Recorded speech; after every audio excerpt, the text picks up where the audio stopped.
kendi aracım üstüne deneyeceğim. Evet, şu an çok heyecanlıyım çünkü şu an bir test yapacağız. TPF dayanıklılık testi ama bunun hepsinden bir farkı var. Kendi aracım üstüne deneyeceğim. Çıkma bir parça değil. Aracım hatasız, boyasız. Şimdi 2 tane taşım var. Emin miyiz ya acaba? Bence eminiz ya. Ya Allah. Bismillah.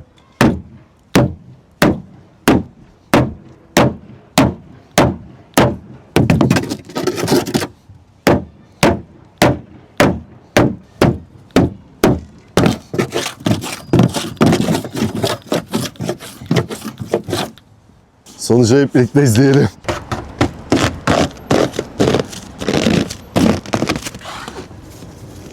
Biz bu testi gerçekleştirdik. Arabamızda böyle bir göçük oluştu. Şimdi Yusuf Ustam burada boyasız göçük işlemini gerçekleştirecek. Sonucu hep birlikte sizlerle paylaşacağız. Bekliyorduk ama bu kadar beklemiyorduk. Saç biliyorduk, alüminyum çıktı. %100'leri kadar düzelteceğiz inşallah.